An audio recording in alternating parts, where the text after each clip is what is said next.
What? Why are you shaking your head? You're welcome.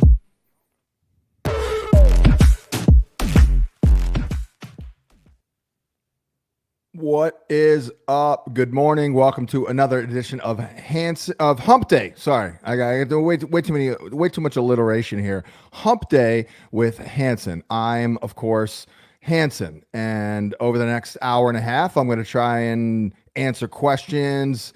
Go over initially my first look at the matchups and a lot of stuff going on in the National Football League as we head into week number 6, and we're kind of feeling our way out with this broadcast or live stream in terms of the content. How do we do it? How much is it Q&A? How much is it looking at the weekly matchups? I was just talking with our guy Tommy T about how way back I used to do a lot of content about, roster management, looking ahead, second half breakout players, reassessing the landscape, if you will. I just ran out of time over the last 15 years to do that kind of stuff. I don't do it as much, but there was a little sweet spot there in the 2000s where I was doing a lot of that. People really did love it. That's kind of got me where I'm at today, I think, in a lot of ways, just grinding out content here. But for this live stream, I'm going to try to do a little bit of everything, I guess. And I'm going to go through quickly the first look at the matchups, but then I'll try and offer up a little bit of insight in terms of ascending players for these teams, pickups for the stretch run, things like that. Of course, if I go too deep into it, we'll be here all day, which some of you may not mind as you waste time at your actual jobs. This is my job, but plenty of other stuff to get to as we gear up for week number 7. Again, I'm really looking hard at these matchups because we're doing very well. I am in fact addicted to being right. I love it. So I've been putting in more time than ever because I want to be right, basically. That's it. I do not like being incorrect, which is, of course, built into this business, so it's unavoidable. But let's get right into it here. Denver at New Orleans tomorrow night. That's not a great game to kick off the week with some low-end quarterbacks here, and I'm still trying to figure out where I'm going to go with this game. You got the kid Valet. I still can't even pronounce his name. He's only had 2 or 3 good games now. He might be an option in this game. I kind of like Troy Franklin. I'm eyeballing his prop for what it's worth. It's 19.5 yards. I chopped it up with Troy Franklin at the combine. He's a smart guy. He played with freaking Bo Nix, for God's sake. So they have chemistry there. It actually did come out as a positive schematic matchup for Bo Nix. And the one thing I've noticed about Bo Nix is very small sample size, but he's had a couple of good games, and in those games, it was, in fact, I believe, a positive schematic matchup for him. He's also running a lot more and all that. We have some injury issues here for New Orleans, of course. I don't think we're getting Olave, and I don't think we're getting Shaheed. So, I mean, it is very interesting that Bub Means was getting a lot of love from Spencer Rattler. Spencer Rattler is a guy that did kind of lock in on his number 1 receiver. That would have been Xavier Legette, right? For South Carolina last year. He does kind of lock in onto his number 1 receiver. So I had to tweet out Bub Means business because he was balling. He did pretty well in this game. Not the greatest matchup, but no Pat Surtain as well. Alvin Kamara getting the ball. You're rolling with that. But the backfield and Sean Payton, I was reading some quotes from him. Man, it's like pulling teeth here. He does want to get these young guys on the field, like Troy Franklin. So he also wants to get Audric Estime on the field. So that could be a little bit of a problem here for Javonte Williams, who I thought was looking good coming out of week number, 5, but not as much coming out of week number 6. Williams did still lead the way here in snap share, carry share, route share, but I picked up Audric Estime. I would pick him up. Now, it could be a headache all year. If Javonte is not hurt, I don't think they're going to bench him. But clearly, Sean Payton is kind of chomping at the bit to take a look at his young players. He wants to get some, create some excitement for the future, I guess, and momentum. I mean, they did draft these guys, Estime and Franklin. You got Jaleel McLaughlin a little bit more involved in the goal line situation. So the Saints did get run all over last week by the Bucs. So in theory, it's a pretty good matchup. Actually, in data-wise, it's a great matchup. The Saints are giving up the most adjusted yards before contact per attempt and a very, very generous 5.4 yards per carry. But we do have a potential three-headed monster there. So there's landmines everywhere over here. You got Cortland Sutton is probably going to see a lot of Lattimore. So that looks like a little bit of a problem as Lattimore is getting it done big time. I don't know what the hell happened to Mike Evans last week. Was he hurt? I don't even know. He was off the field a little bit there, but Lattimore won that one, as we said, I believe last week. Let's see. Anything else here popping out? Not much. I mean, it's so bad that I'm actually looking at a kicker prop for this game. That's right. I'm looking at a kicker prop, and perhaps it has something to do with the fact that, I used to call the female callers to the radio show who, proclaimed their affinity for yours truly. I would call them groupies. Blake Garupi coming at you. I'm thinking about it. That's how bad this game is.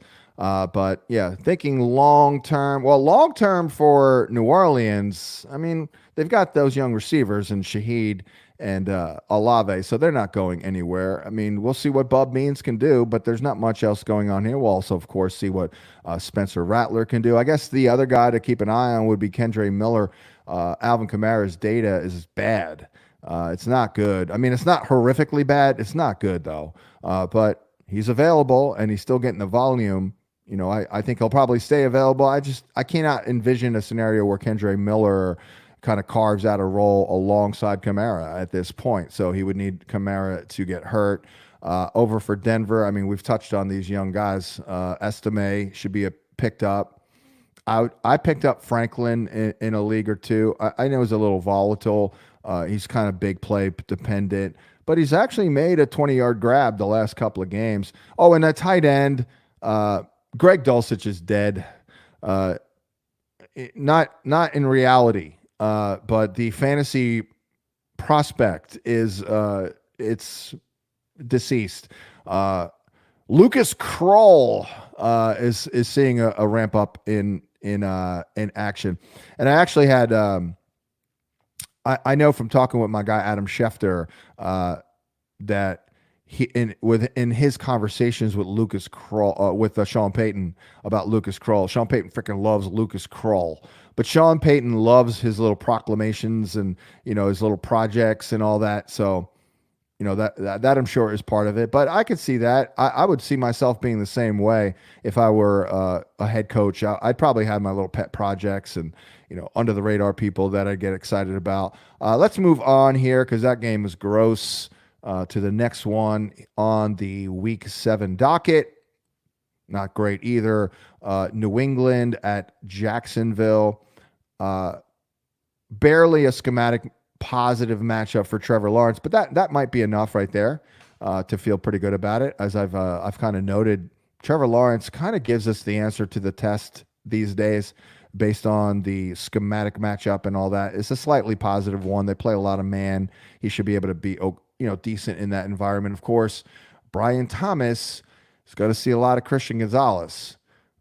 So might be another Evan Ingram game, of course. You got Christian Kirk with a decent enough matchup here. Let's take a look there. Actually, it's a negative schematic matchup for Kirk. So this probably is going to be an Evan Ingram game. I mean, Brian Thomas will get his. Let's see here what I have here. Yeah, exactly. New England has allowed 4+ catches to individual tight ends in 4 straight games, including 4 grabs for 27 by Dalton Schultz last week. So, yeah, I could see that. We'll see about the backfield. This is not great with ETN hurt. And Bigsby is not like plug and play, because Ernest went to camp this summer, training camp that is, with the Jaguars, and they love themselves some Ernest Johnson, who had the highest snap share in the backfield last week in that negative game script. Patriots can be run on, so you could certainly look at Tank Bigsby though if Etienne is out. I think we can, even though what's his face Ernest is in the mix, and I'll tell you why, because they should be able to give him volume in this game. I haven't looked at what the it's in Jacksonville. Well, it's in London. Okay, aka Jacksonville. The Jags it is a home game for them apparently at this point.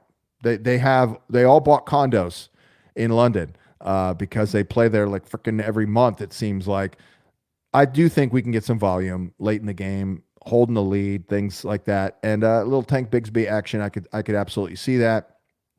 Demario Douglas looking good. He's looking pretty good here with Drake May, who has a live arm. He's got second reaction ability. All the data obviously point to Demario Douglas being the number one receiver. He led the Patriots with a 33% first read target share in Drake May's first start, and the Jags are giving in the slot. They allow the 8th most yards per route run. Keenan Allen got it done last week. I also like the chances for Hunter Henry in this offense with Drake May, as we saw last week. Paid immediate dividends. Again, he's just better than Jacoby Brissett. More, higher percentage of catchable balls, better arm strength. I mean, he crushed Brissett. I mean, he got 3 touchdowns in his first game. Brissett, what did he have? Did he have 3 total on the season? So, I feel a little bit better about New England. We'll see about Ramondre. Jags are pretty tough to run on, but they do give up catches to running backs for what it's worth. Antonio Gibson, just sad. Like, what were you doing, New England, signing Gibson? He has a poor vision and he fumbles. 13 carries for 19 yards. That was the weirdest signing to me in the offseason. I'm like, what? I guess Belichick did leave the building. We're signing fumblers now in New England.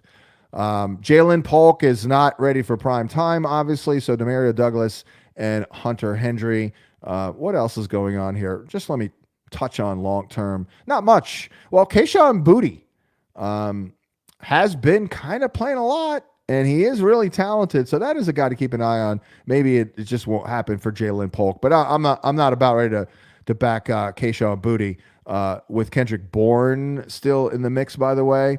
Tyquan Thornton, give me a break. And then in the backfield, they just don't have much else. I mean, even if Ramondre misses the game, am I going to sit here and tell you to pick up JaMychal Hasty? No, I am not. So not much else to say there. Jacksonville, yeah, I think we covered that. Seattle at Atlanta. Schematic matchup is a plus for Kirky. Not great for Geno. But Geno's getting a lot of volume. He'll probably be okay. Got a little DK Metcalf on AJ Terrell. Not really worried about that. I like this matchup that I noticed first look. Jackson Smith and Jigba this week against D. Alford often. That's a pretty good one right there. And then should be another big Drake London game, who's freaking alpha first read target share guy. Not a Ray McLeod week, that's for sure, because Devin Witherspoon back there is pretty good inside. And then Mooney will probably see a lot of Reek Woolen if Woolen plays. So big time Drake London game. And maybe no, it's not. I was going to say maybe Kyle Pitts, but probably not. Although he's getting it done a little bit. What's it, 70 yards, 2 games in a row? Well, not the greatest schematic matchup, but this one here, I don't want to say it screams Drake London, but it's Drake London. Of course, all games scream Drake London at this juncture. Hey, Noah Fant might actually be a thing. He has shown a pulse with a pair of 6-catch games the last couple of weeks. It is a pretty good schematic matchup there if you're digging really, really deep. We're all rolling and feeling great about Ken Walker. Man, the receiving work is just big. It's big and does look like a pretty good individual and overall coverage matchup for Tyler Lockett, who I did like last week in that game. He was one of my. I don't think I went with it on the site though, unfortunately, but I did like Lockett's chances there, and he does come through. What else do we have here? Well, the Bijan Robinson stuff. I mean, I don't know what else to tell you. It is what it is at this point. Like Tyler Algier is pretty good, and he's going to have a decent role in the backfield. That's it. We have to accept it. Not everything comes true like we think it will in the summer.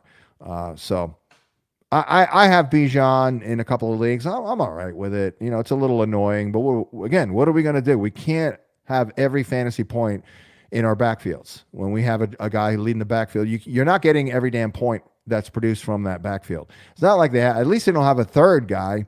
I've seen worse. There are other teams out there that work in that third guy. They don't do that. So you got Avery Williams and Jace McKellen. No, it's all Bijan and Algier. So you got that going for you at least. We'll see if Kyle Pitts can have another good game this week. Moving on here, early look at the Week 7 matchups. Tennessee at Buffalo. We have Amari Cooper. Already, probably, it's like, welcome to Buffalo, Amari. You're going to be probably seeing shadow coverage from L'Jarius Sneed, although maybe they don't travel. So probably would give Cooper a week or two, but, you know, he is going to be the air yards guy, I believe. They don't have that guy. Josh Allen has this big cannon for an arm, and you're not taking these shots because these guys don't separate very well. I don't know why they don't try Dalton Kincaid more downfield, but that's a topic for another day.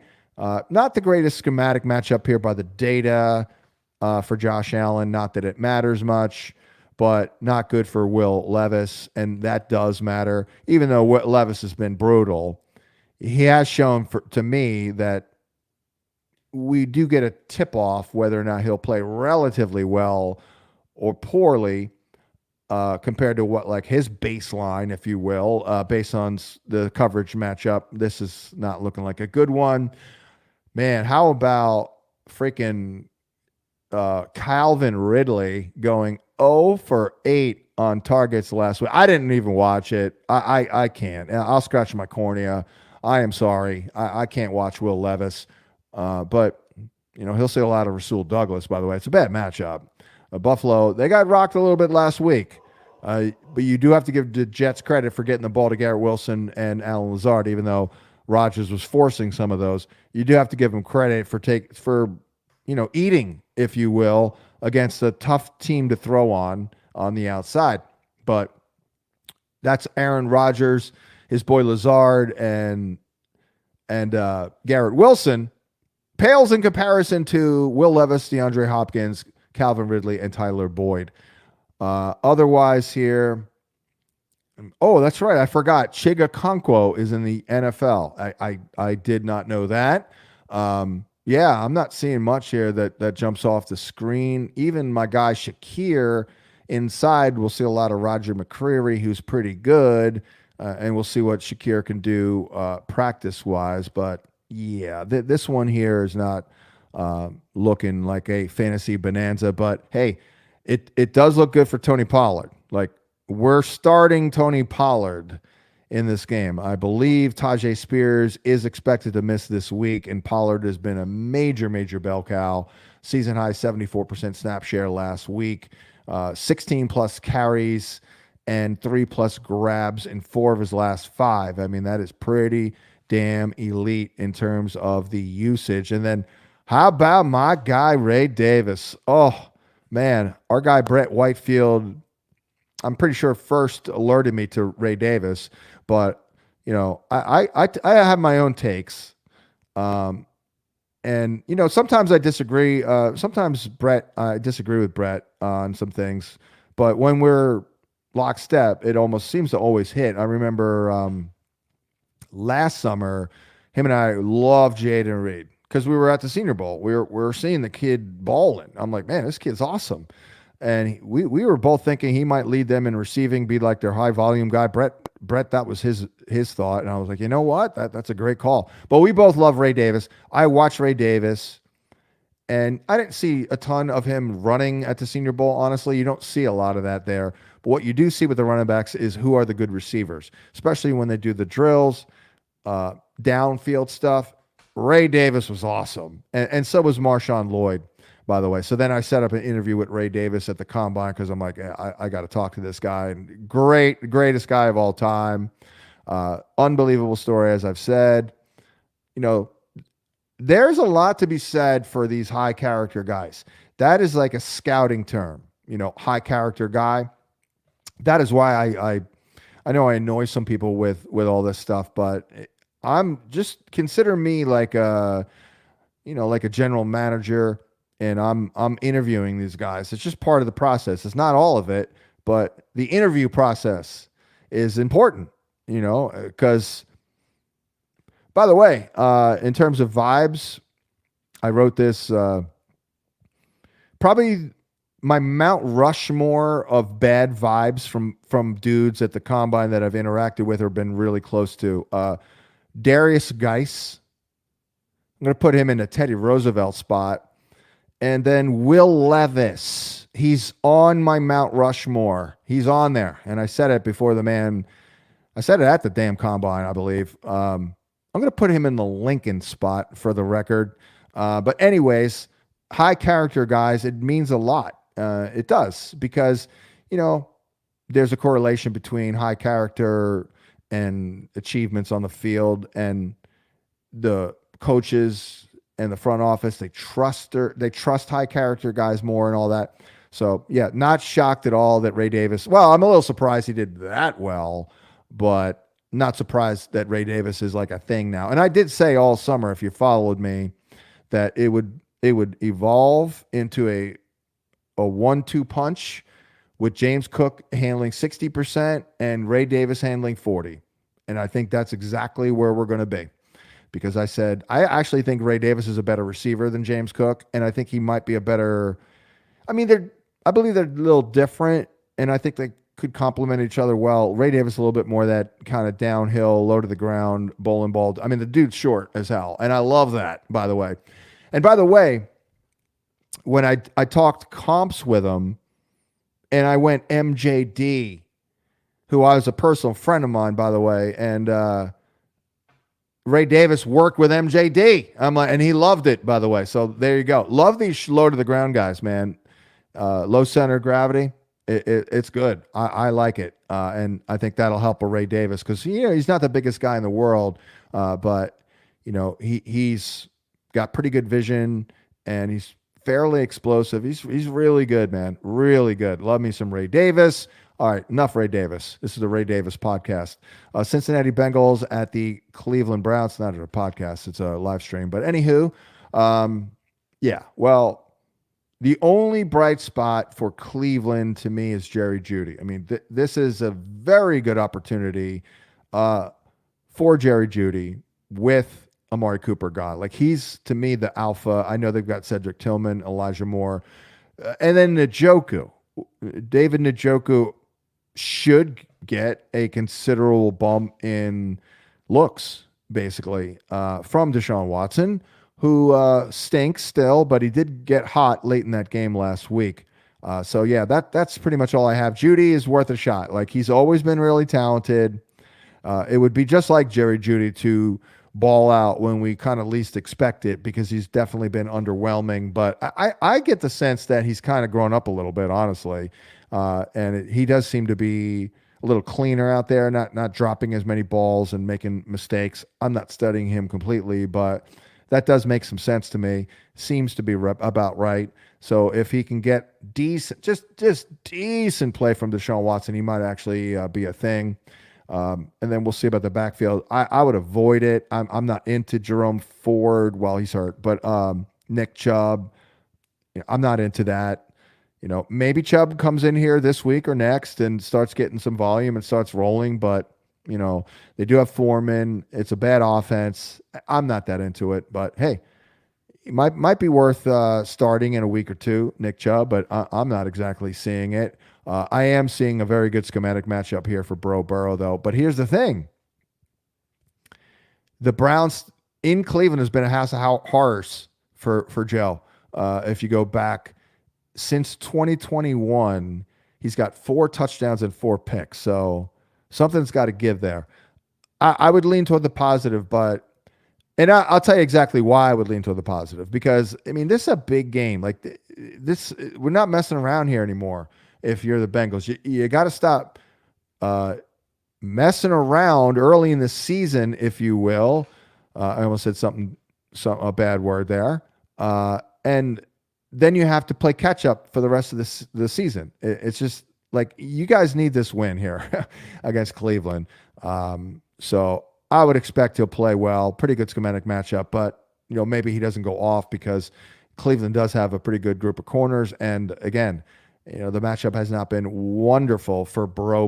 But I mean, data-wise and coverage-wise, it does look very good for Chase and Higgins because they play a lot of man, and even Josevich, if you will. But, the Browns, I mean, I'd probably roll with Njoku as a top 12 guy this week. The matchup is pretty good. And then maybe we could look at Jerry Jeudy if need be. I think Jerry Jeudy could get 8 to 10 targets a game going forward. So anything else here? I'm trying to kind of cover this week, and I'm trying to offer up some more big picture items here. The tight end situation, man, they got like 4 dudes in here in the mix. So Mike Gesicki, I mean, he looked like he might be coming on. He kind of still has a chance based on his usage, but yeah, I'm not exactly feeling that. And I guess we're still waiting for Jermaine Burton to be a factor. But Josevich is kind of, ruined that chance there. I mean, their top 3 is set with these 3 dudes. Chase Brown, man, what was that? Number 2 in fantasy points per snap, or number 3 in running back. So I'm glad Chase Brown is coming on, because I like Chase Brown. He was a pretty integral part of my draft plan article, actually. I did write that Zach Moss needs to be kind of the guy this summer, but I couldn't escape the upside and the sexiness of a Chase Brown, and he's popping as he did last year. Let's see. Let's move on, because I can't really say much about these Browns. Houston at Green Bay. Pretty good coverage matchup for CJ Stroud. Probably neutral for Jordan Love. But man, Jordan Love balling, and I don't think he's still had like a really like peak game yet. I really don't, but he's getting better and better, patient, seeing the field, pulling the trigger. I mean, we're looking good with Jordan Love, and we're looking good with Christian Watson back in the mix here with Dontavian Wicks down. So that does kind of simplify things a little bit here now. Jaden Reed, I think, banged up. We'll see what he does. I mean, all 3 guys are obviously very, very viable. The best matchup would be for Reed, probably against Petrie, but I'm not that afraid of the Houston corners as it relates to Jordan Love and these receivers. Romeo Doubs, hey, looking good here. I mean, he's always had the great chemistry with Jordan Love. A couple of Senior Bowl guys, not together, but yeah, looking good. We're looking pretty darn good here. Tucker Kraft, he got a dud last week. See, I wasn't really banging the table on Tucker Kraft because Matt LaFleur is into this rotation, man. He just is. And even with Luke Musgrave on IR, it's not really a tight end rotation per se. I'm talking about the receivers. There's just so many of them rotating in and out. There's just too many weapons. So Tucker Kraft, I mean, I probably still look at him. I haven't done rankings yet. He's in the mix for a tight end 1, but maybe be careful with Tucker Kraft. Josh Jacobs, Mr. Empty Calories. I'm getting sick of it already here. He's got 18 plus touches in 4 of 6 games, but just 1 touchdown. I said all summer they're going to throw for a lot of their touchdowns. Emmanuel Wilson is still, in the mix. And yeah, I mean, they don't throw him the ball much. He said he had 1 good game with catches, but I believe he's got like 1 or 0 or fewer catches in like half his games. this year, but I do feel good about Christian Watson leading the league in end zone target percentage. Basically, I think it's like 6% of his balls are in the end zone. I mean, that's pretty good that he gets thrown to. For Houston, again, I had Tank Dell as a player to trade for last week. I was a little worried about it, but the first read target share for Tank Dell jumped 13% with Nico Collins out. And as I wrote, I'm like, look, the guy was too good last year to write off, period. And boom, he got it done. Steph Diggs looking good as well. So we're fine in this game. Bro Mixon, wow. That was pretty impressive there. And I think we're looking good. You can run on Green Bay. So pretty good game there. Miami at Indy. Another game without Tua. At least it's a good matchup for these guys. I kind of like Jonnu Smith here. I want to play that prop if I can. It's a good matchup for the tight end. I think Huntley throws to the tight end quite a bit. Indy has been pretty darn weak against the position. So throwing that out there, I suck it up with Hill and Waddle again. Maybe not Waddle, but definitely Hill. And I would consider Jonnu. Of course, we'll see about the quarterback. We don't know. Will it be Bro Flacco? If it is, it's a good coverage matchup for Bro Flacco. And it might be a Pittman game with Josh Downs. Could see a decent amount of Jalen Ramsey, who's been playing inside again. Like, what are we doing? But maybe we're doing it because there's a lot of inside-out passing games these days, a lot of inside weapons. But maybe this is a Michael Pittman game, and we'll see what he does in the practice week and all that. I do see a pretty good schematic and coverage matchup all across the board for the Colt receivers for what it's worth. Downs, Pierce, and Pittman. But Pierce again, or Downs again, could probably see more of Jalen Ramsey than anyone else. Pierce would be on Fuller in that environment, which is not the greatest matchup, but not truly scary. Then I know our guy, Dr. Edwin Porras, believes that Jonathan Taylor's injury in the timeline, they didn't put him on IR. We're expecting a return this week or next.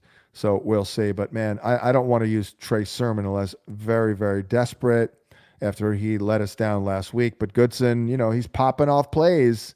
8 for 51, 4 for 14 on a 39% snap share. Goodson is averaging 5.9 yards a carry, and he's got 7 grabs with Sermon at 2.4. So not good. Please, Johnny, please return Jonathan Taylor. Detroit at Minnesota. Love it. Love everything about. I don't love the matchup overall for the Lions, but I like the game. I love Sam Darnold to go over his yardage. I'm already looking at getting down on that one. It's a good coverage matchup. I think it'll be a Justin Jefferson game up against often the rookie Arnold. Now, it could also be a Jordan Addison game because Carlton, your doorman Davis. There is a reference for the children right there. Carlton, your doorman.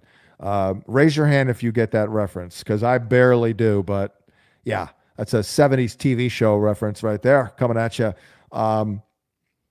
And then, of course, we'll see about Aaron Jones, but they did pick up Cam Akers. That does ruin things a little bit for Ty Chandler. I think if we're looking for just this week, and for now, I would give the nod to Chandler, but it's close. It's close. It does hurt Chandler. It just dilutes the water a little bit and hurts Chandler's upside, because without Cam Akers on the roster, Ty Chandler, let's say Aaron Jones is out this week. Like, I feel confident Ty Chandler's getting 20 touches, 20 opportunities at the very least. Well, I don't feel as confident now, because if he doesn't do well early, well, now they have an alternative in Cam Akers, who was there last year, and he does know the offense. Now, I saw TJ Hawkinson was practicing last week, but I probably want to give him a week. It is a revenge game, though. They have been tough on tight ends. No Aiden Hutchinson is big, though, for Darnold, man. I'm telling you, I'm all in on that one. Darnold, I think it's 245. I'm going to get that puppy up on tomorrow. Because what's happening, by the way, is I'm losing props because I'm pumping these dudes up on like Thursday, Friday on various venues, and I'm literally screwing myself, I think, because the odds are going up, and then now I'm putting them down on Saturday later in the week, and I'm getting hosed like Jordan Love last week. I was all over it. By the time I put it up, it went up to 260, and they freaking lost it by 3 yards. If I'd have just putting it down Friday at 255, dub. So I think I'm going to start doing that, honestly. But we'll see about Aaron Jones. We'll see about Ty Chandler. What else is going on here? Well, Jameson's looking great. Oh, I like Amon-Ra here. I think I said this 2 weeks ago when the Vikings played Garrett Wilson. Like, we don't stop. When a team has a go-to receiver that they want to get the ball to, we don't stop that. We just don't. And what happened with Garrett Wilson? He got freaking 22 targets. So we don't stop Amon-Ra either. Let's take a look. I'm going to take a look at that and see what Amon-Ra has done. Not the greatest matchup. Minnesota's D is just nasty, but they're equipped. They'll be able to handle this okay with their great O-line and their very, very good running game. I think they'll be fine. And it's not like the Vikings have shut down corners in the secondary. Let's take a look here. Up, boom, there it is. What did I say? Let's take a look. Amon-Ra in this matchup. Last year, 7 grabs for 144 and a touch, 12 grabs for 106 and a touch, 6 for 68, 6 for 73, 8 for 86 and a touch, and 7 for 65. The man has literally never had a bad game against the Vikings in his life. So, not that you need my advice to start him on Ra, but get ready. I think he'll have a pretty good game, even though the data is not great. And it is good on Jameson Williams. I'm still not bailing on Samuel Laporta. I honestly think his problem is bad luck, injury, and lack of volume. So with Aiden Hutchinson out, I think they're going to have to throw it more. I still think Laporta is a buy low guy. Hey, if you can buy low on Hawkinson, go right ahead, because that's a top 5 guy, top 3 guy in this offense, if right. Philadelphia at the Giants. I do like this game for fantasy. A.J. Brown and Jalen Hurts should do well again. They play a lot of man, just like last week. Deonte Banks, improving former number 1 pick, but giving up a lot of production. Another A.J. Brown game, basically. We got a little lucky with Devontae Smith last week because he didn't have a good game, but he scored on that long run and that catch and run, and that obviously bailed you out. And then we'll see about Malik Neighbors, but here we go. And I felt bad for not loving Malik Neighbors this summer. I never questioned his talent. My spidey sense, though, told me to abort and beware. First couple of weeks, you're like, whoa, this is unbelievable. But we've already missed a couple of games. And now left tackle Andrew Thomas, oh my God. I mean, he may be done for the year, I saw. And that is just horrific. So that would be the start of things unraveling here. I'm not wishing ill will on him, but I think maybe we're starting to see the small margin for error that these Giants have in general. I mean, what if things start spiraling out of control? I mean, maybe I'm overreacting here a little bit, but we do have some scary vibes. Now, the good news is that Daniel Jones is actually playing pretty well. That's good. Giants, of course, are 2-4. They're going to probably lose this week, although we'll get into Danny Dimes in a moment. Then they'll probably lose to the Steelers. I mean, I'm going to give Jaden Daniels and the Commanders a nod there. So, they're going to be 2-7, probably. Maybe they win week 10 against Carolina. Okay, 3-7. The bye. Tampa, that's a loss. Now you're 3-8. Dallas probably lost 3-9. I mean, you got Baltimore, first week of the fantasy playoffs. By then you might be 3-10. Like, what are we looking at that point with Neighbors? That would be my concern. I don't know what you do with them at this point. I'm not selling or selling low, but yeah, it's not, I'm not feeling warm and fuzzy. Although for this individual game, I do think Daniel Jones will get it done. He does produce in this matchup. I could call it up right here. I mean, he just does. It's just for whatever reason, Daniel Dimes, and maybe the main reason is the Eagles secondary overall has kind of stunk over Daniel Jones's career. Maybe that's more than anything, but hey, we're finally going to get it. Darius Slayton, if Neighbors is out, against Darius Slay. I'm here for it. Get your popcorn ready. I can't pull that up right this moment, but trust me, Daniel Jones does well in this matchup. And then, hell yeah, I'll use Darius Slayton, even though he will see Slay a lot, and it's not the greatest matchup, but Slayton is getting it done. And he certainly has the chemistry with Daniel Jones. And I would absolutely use Wandale again. And I know it's a little annoying, but he'll get another 6 grabs for 40 double-digit fantasy points. I mean, you can't ask for much more than that from Wandale Robinson. And look, Eagles can be run on, so we'll see about Devin Singletary. I noticed this like this time last year. People are like, oh, they're elite run defense. I'm like, I don't think they are. And they kind of unraveled from that point on. Anything long-term going on here? Well, Grant Calcaterra. It's actually not bad if you need a guy, but I would not trust that. Jalen Hurts doesn't look in the middle of the field, doesn't throw it in the middle of the field. Man, they're so thin a receiver. Man, if A.J. Brown goes down, man, they are in trouble, as we've seen here. Yeah, very, very, very thin roster. Let's move on to Raiders-Rams. Obviously for the Raiders, no more Devontae Adams. I was saying last week and then this week still, I know everyone looks at Brock Bowers. Of course, Brock Bowers. Trade for Jacoby Myers. He's good. He gets open. He's a good route runner. He's reliable. I know the quarterback play isn't great. He can line up outside and win. So he's averaging 0.37 fantasy points per route run. That's pretty good in a decent matchup here. And I don't know about Trey Tucker or DJ Turner, but to me, it's all Brock Bowers and Jacoby Myers. We'll see about Zamir White. Maybe Alexander Madison this week. If the Rams kind of go off and they're playing from behind, I could see that one there. Looks like Cooper Kupp may return. We'll see about that. That would not be good news, I don't think. I don't even know actually, like who would he play? Whose spot would he play? I guess Whittington, or no, I guess it would be Atwell's spot, I guess. But a lot of these guys are interchangeable is the thing. Like Atwell, for example, I mean, he's everywhere.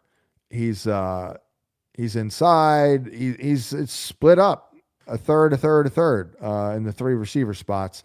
But maybe we get Cooper Kupp back this week.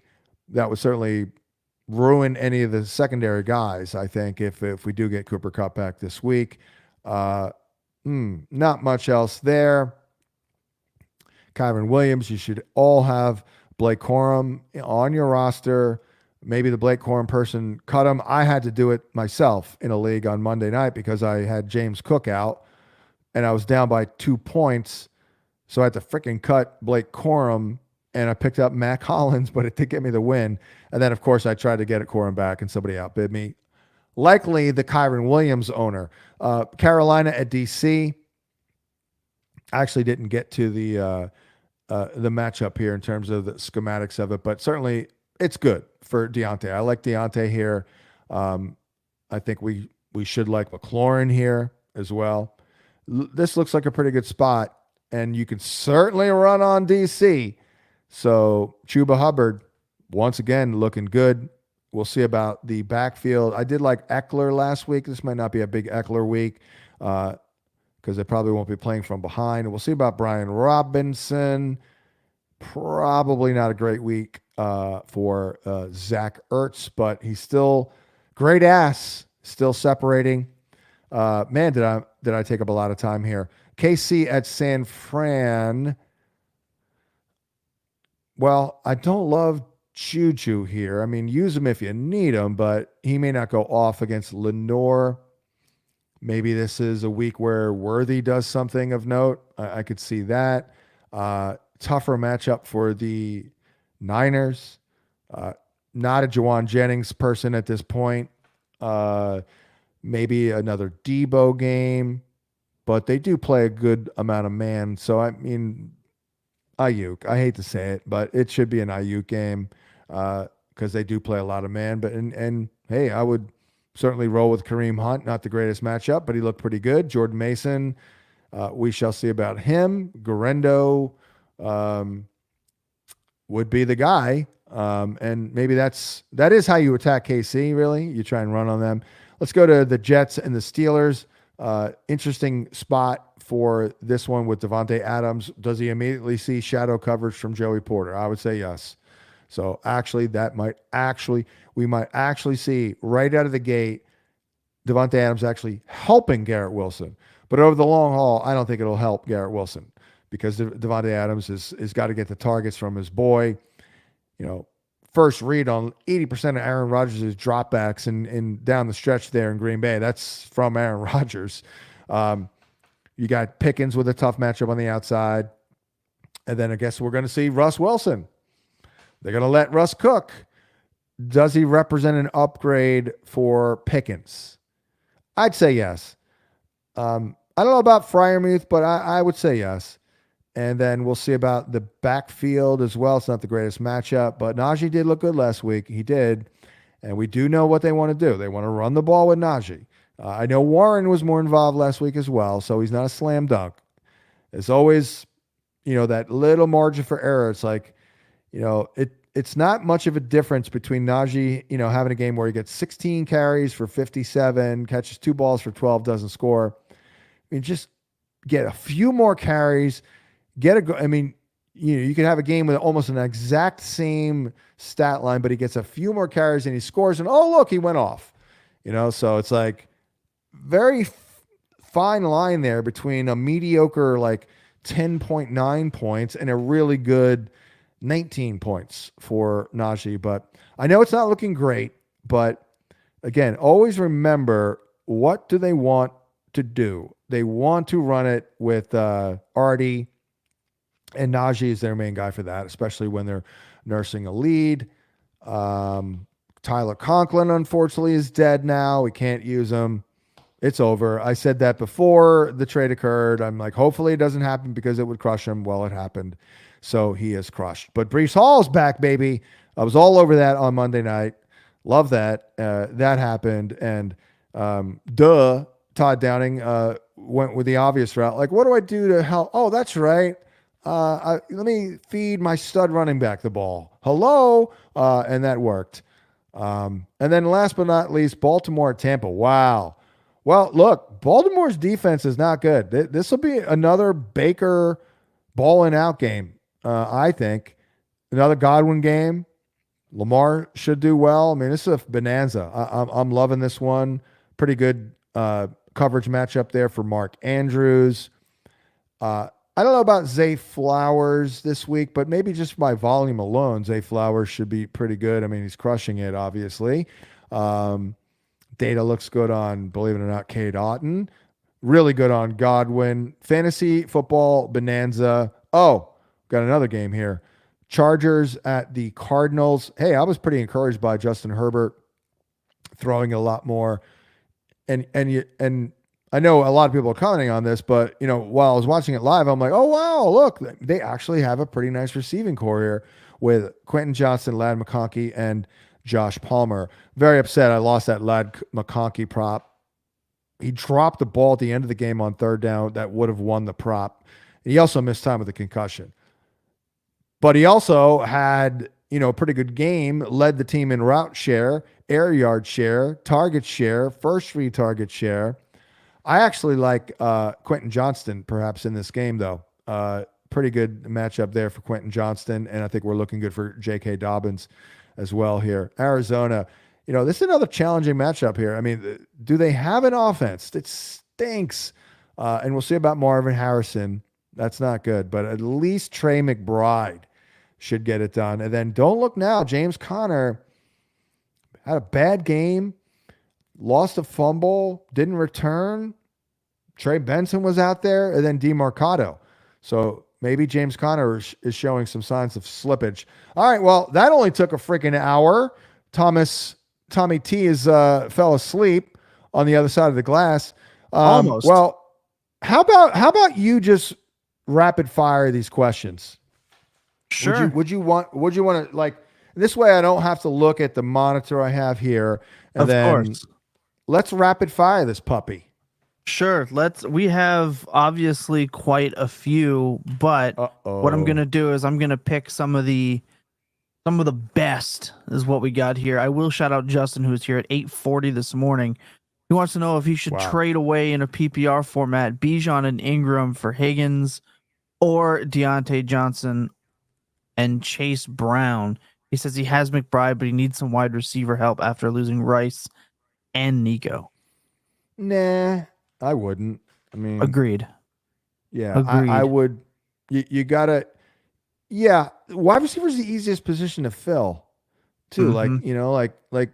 Let me see if I can find a dude or three who, not that we're. I don't want to. I mean, like a Jalen Tolbert, kind of fell out of the sky for you. Here we go. Now I just sorted it. Michael Wilson. There you go. Wilson. Exactly.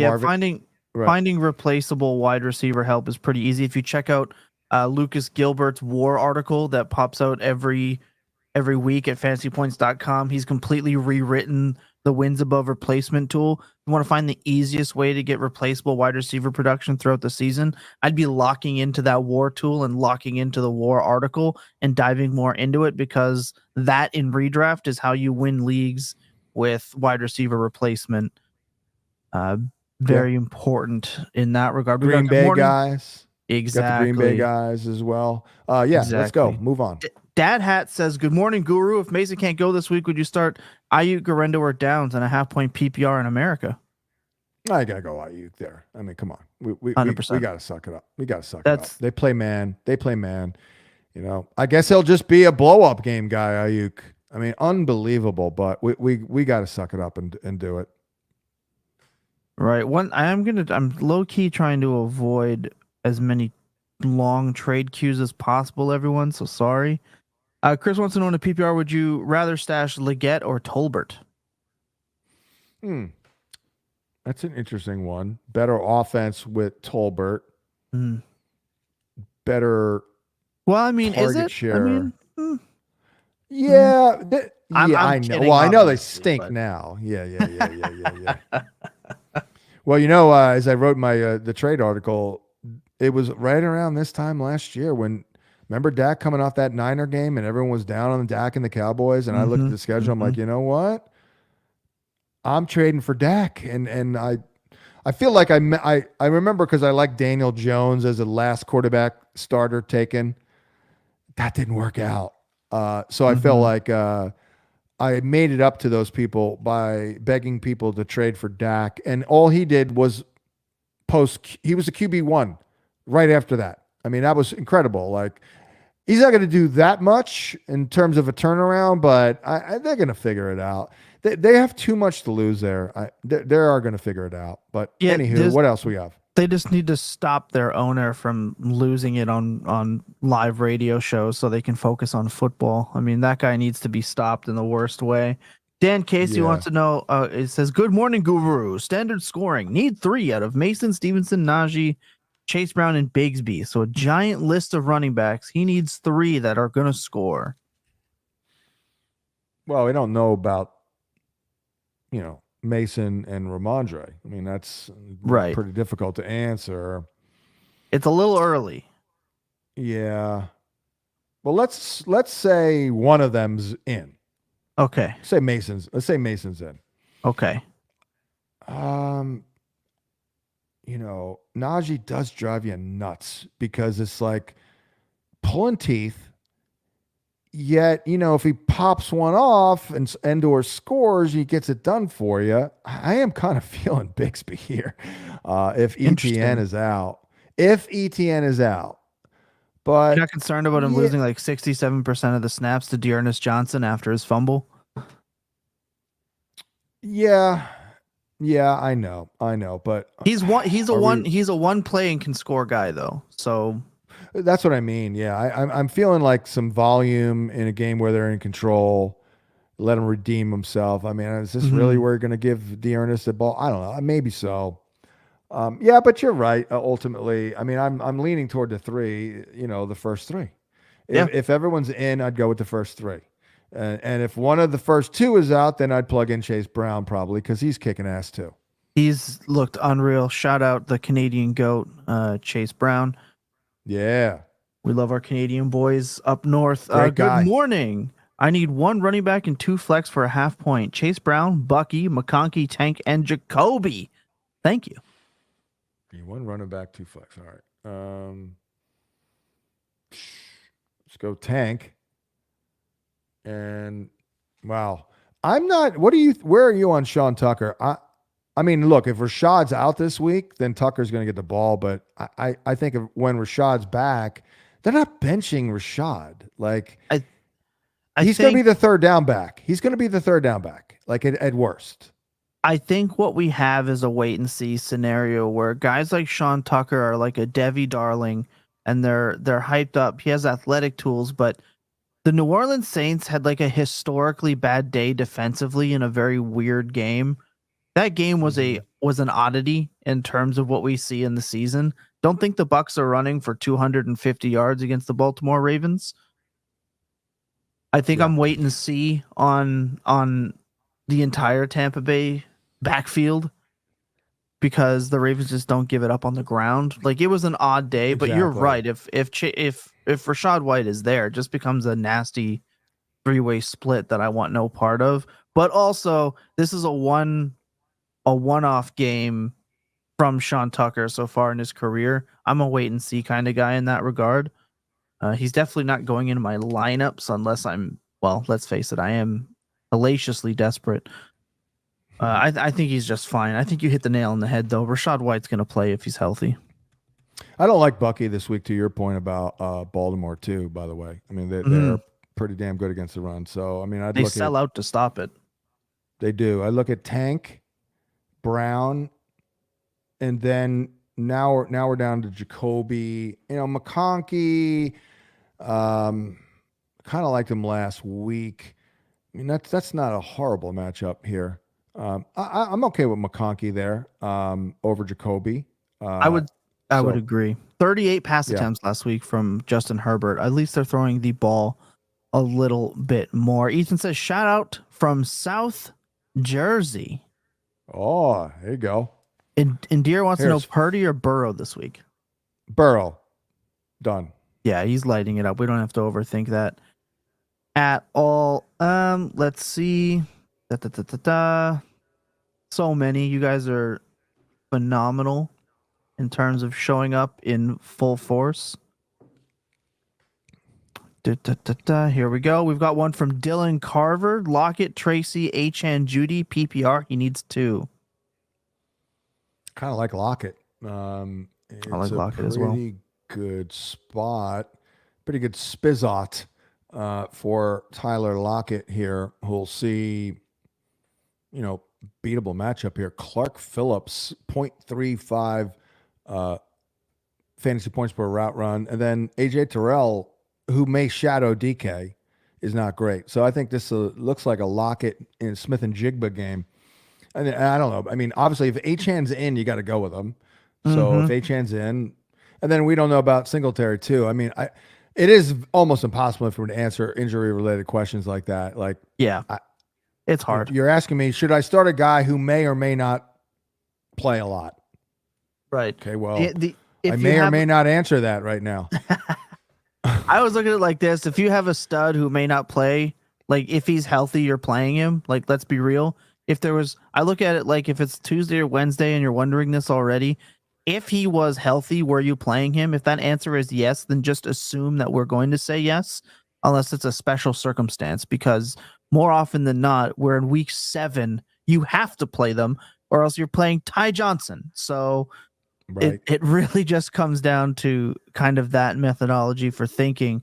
Also, Sebastian says he's clearly not answering start sit questions. If you're new here, we do it at the end. So keep that in mind. JB wants to know who is a better waiver pickup, Vidal or Corum? right now? See, these are good questions. I like these a lot more. I'm looking. Yeah, I gotta go Corum here. I mean, I think he's a better player. I think he probably has a better, easier path.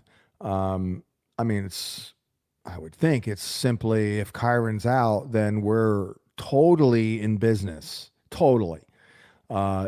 If Dobbins is out, are we totally in business with Kamani Vidal? Maybe. Well, Gus is on the IR now, which is important to remember. And they're already trusting Vidal in pass pro, which I think is important.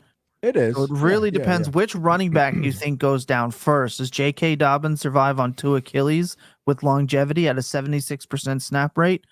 Or do we think Kyron goes down? And at that case, does McVay continue to use Rivers and not give Corum the workload like we saw earlier in the year when Rivers was actually the number 2 back? So I feel like there is some room there. There is, but ultimately we can all suffer paralysis by overanalysis. Correct. I mean, somebody tweeted me because me and the grinder were all in on Breece Hall Monday night. He came on the VSiN program I do, and I retweeted the video, and I'm like, I'm all in on all overs on Breece Hall. Then somebody responded, and they said that's somebody looked into all the production that the Bills had given up, and it was against mobile quarterbacks and all that, and they removed their matchups against mobile quarterbacks, and Aaron Rodgers is not. And then they came to the conclusion that the Bills were not as bad against the run, and so the guy bet the under. I'm like, that, sir, is a wonderful example of actual paralysis by overanalysis. Like, give me a break. Come on, man. We've been calling it death by overanalysis because it can ruin you, and you've been around so long, you definitely know the term start your studs. I mean, Breece Hall is Breece Hall. Let's pump the brakes. I do want to get to this. OG Bobby hit the $2 super chat earlier. He says drop Chandler or Brooks. He says he doesn't have Jones. He's just wondering if you should drop Chandler for Brooks. Or I think he's saying or Brooks because he doesn't have Jones. I think just to free up a roster spot. Chandler. Agreed. Chandler. I mean, come on. He has I liked Ty Chandler a couple years ago, and agreed.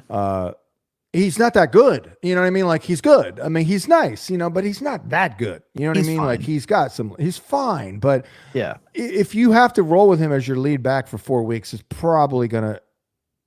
He's probably just gonna not be great. Yeah. Right.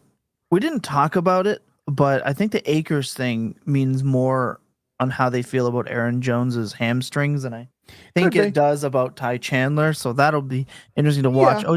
OG Bobby has another $2 super chat here. He says, receive neighbors. I give up Mahomes and McCaffrey, assuming that this is obviously like a 1 QB redraft type situation. I mean, even if it's a dynasty situation or 1 QB, I'm probably taking neighbors there. Luke McCaffrey or Christian? That's got to be. I imagine that's Christian. Max McCaffrey or Eddie McCaffrey. That's good. I like that. I love Eddie McCaffrey. I met him once, and we started talking at a Super Bowl. This was like 5 years ago, and I'm like, yeah, you and I have a lot in common. And he's like, oh, really? Why? I'm like, well, I assume you're Irish. I'm 70% Irish. We grew up probably 50 miles apart. We were born a month apart. We graduated high school the same month. And I also have a son named Christian.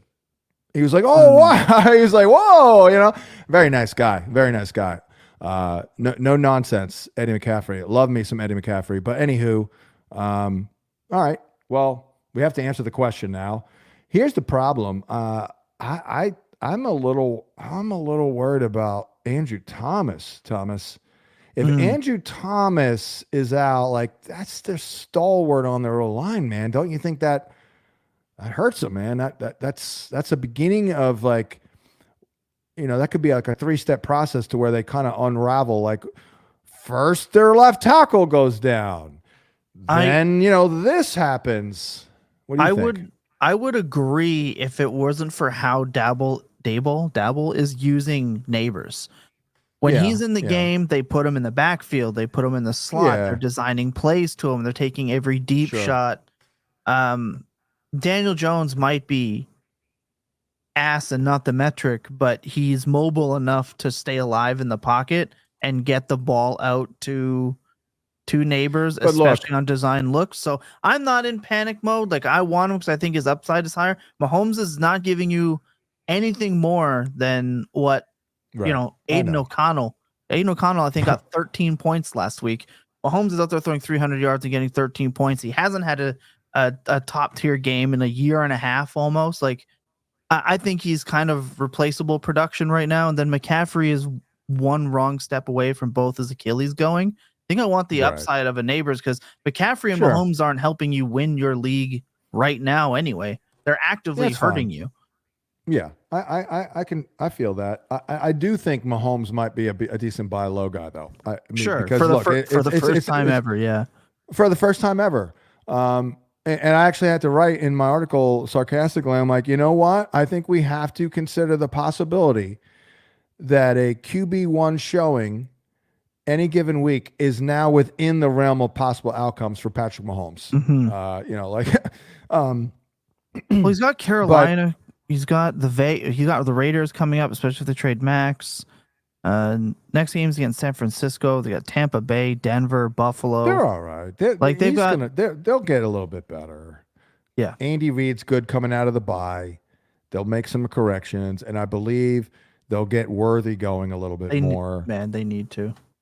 And Juju helps. Hey, Juju looked better one game, but I thought he looked better than he has in 3 years the other night. So I do, but I can see it. But I do think that there's a chance that all the hype that Neighbors built up ends up kind of hurting people because they chase it for the rest of the year. And I don't know. Maybe we don't get there. Keep in mind, I mean, again, I'm not trying to be a hater here, but yeah, they used them great and all that, but teams have been studying that now. So, they're not going to surprise teams as much. No left tackle hurts. First and foremost, the guy's got to be available himself. I mean, this is a serious situation here with 2 weeks out. No, I completely agree with you there. Josh Downs or Juju in a PPR?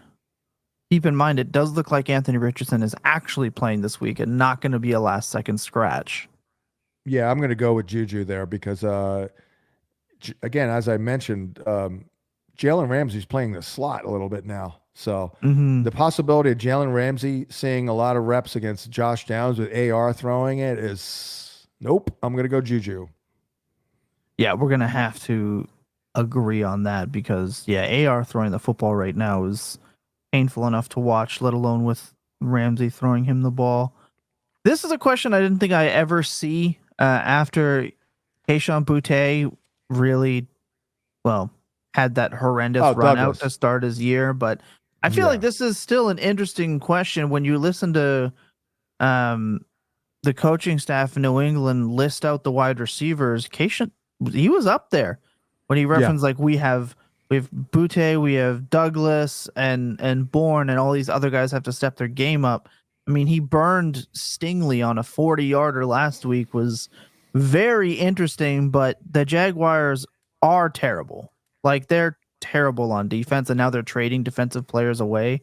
So I agree. I like Douglas, but I just thought it's interesting to point this one out that I didn't think I'd expect to see that name in questions in 2024. It looked as bad as it could be. I know. By the way, it is in fact Booty. It is Boutte? Because I interviewed him in person, and that was my first question. I was like, all right, we talking Boutte here? Or are we talking Booty? You know what I mean? And he was clearly sick of hearing that, and he was like, "Oh, it's Booty." It's the Canadian in me. We can't help it. I told him, I'm like, dude. I did tell him, I was like, dude, you may want to switch it up here, man, because Boutte, come on. And then he was not really into that. He was. Nah, I mean he had some off. He was fine.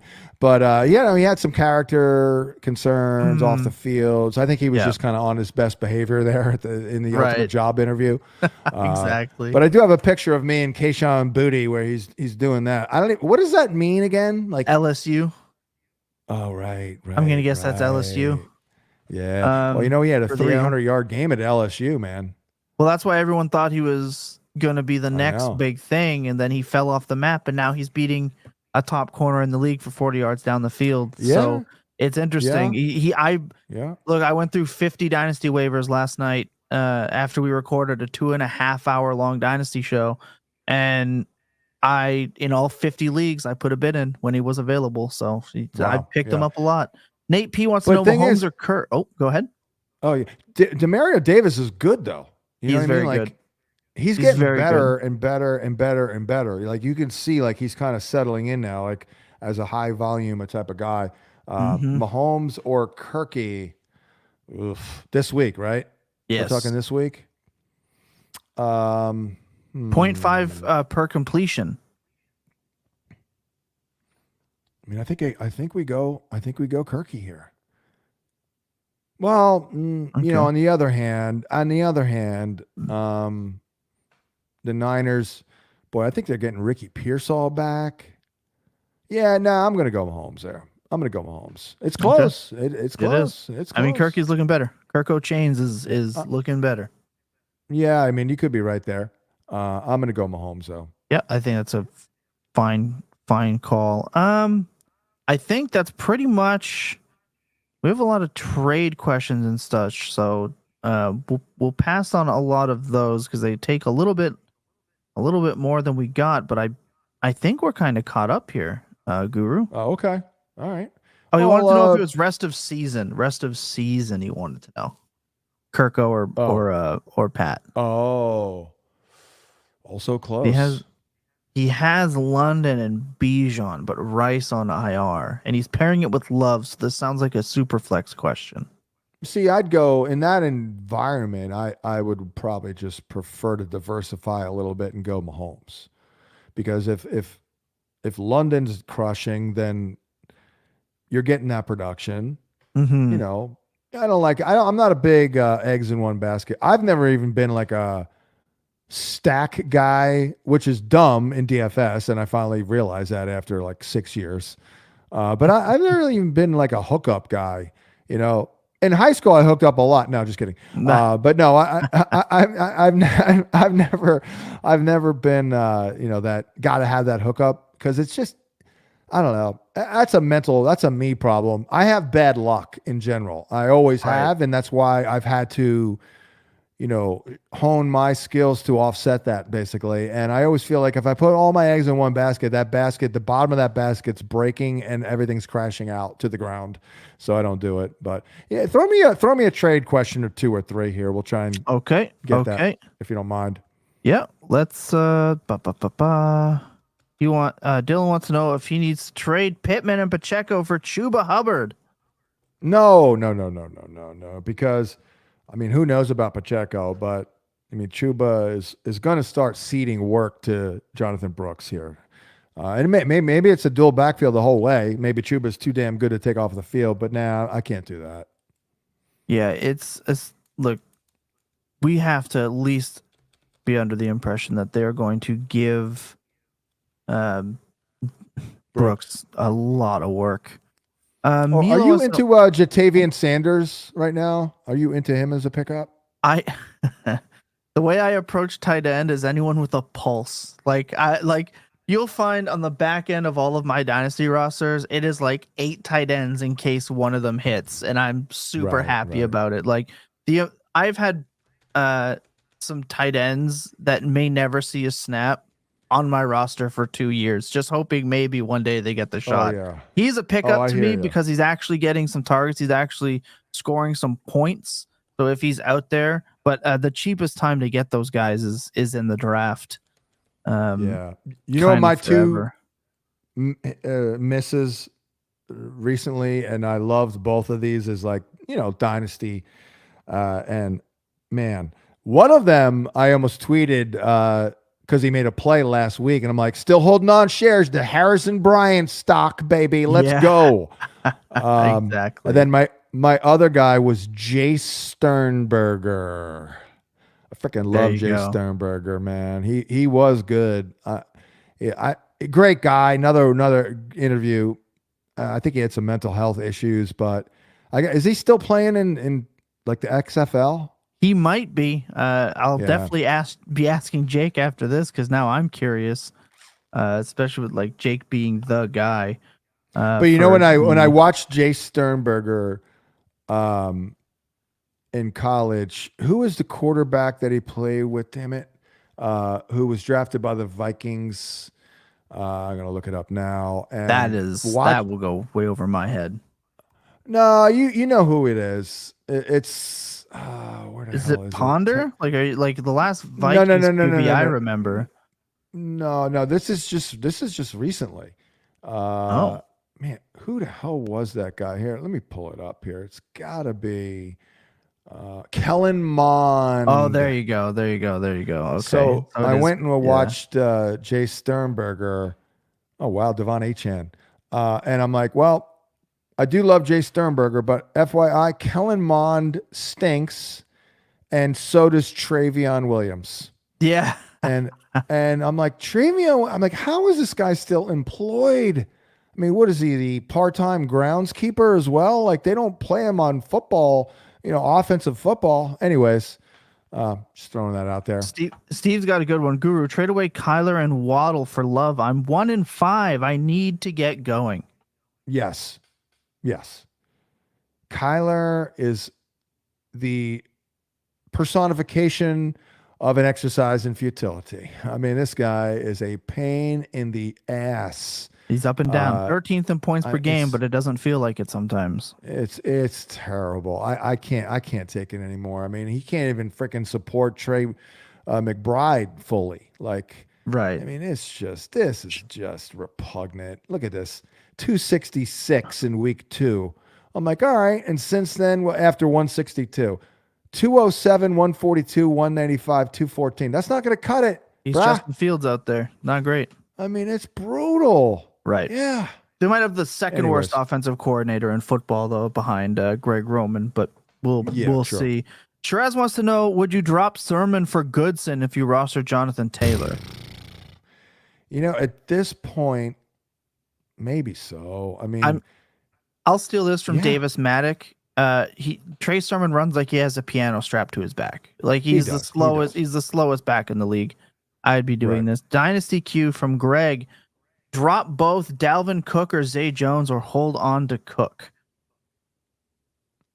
No, I mentally dropped Dalvin Cook 3 years ago. Yeah, I was gonna say, both these guys should be off your roster for some way. I don't know if these are like one of those insane 30-man benches, in which case I get why these guys would still be hanging around, but give me one of these 6,000 tight ends at the back of my roster that could be valuable at some point, or some other running back that's actually on the 53. These guys should be off your roster, in my opinion. Last year when the Jets signed Dalvin Cook, I tweeted that, okay, now the Jets have jumped the shark and now they're going to suck. And man, I got ripped. People are all over me. I'm like, how you guys like me now, tough guy? Dalvin Cook had like freaking 30 yards, like total, maybe a little bit more than that, but yeah, people were pounced on me, but yeah. All right. Well, hopefully, this was a little somewhat, entertaining, informative. I don't know. We just spent an hour and a half kind of going through a lot of things. Oh yeah. Dan wants to know, should you trade Roschon? He says, should you trade Roschon for Braylon Allen? He has Breece Hall. Yeah. I would. Sure. Yeah, I agree. Roschon is a nice fever dream, but Braylon Allen looks to be if Braylon Allen has now become like the second most valuable handcuff in football next to Tyler Algier. If Bijan or Breece goes down, these two backups, John, are going to go absolutely insane. Sure. Nate wants to know who else is hosting. That is Tommy T from Dynasty Points. Behind the glass for most of the shows you get on the site. I think that's actually it. Robert says peace and love. So shout out to you. We appreciate you. We're happy to 100%. waste.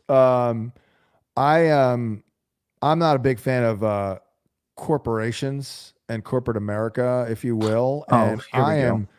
I am thrilled to waste hours of corporate spending for all the people watching this on Wednesday. Let's waste 100%.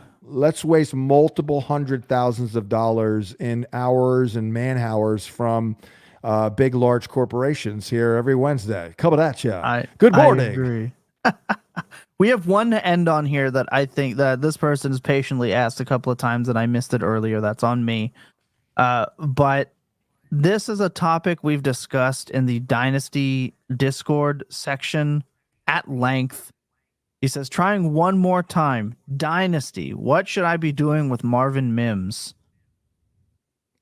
Quitting. No, I mean, it's just it's over. Like, agreed.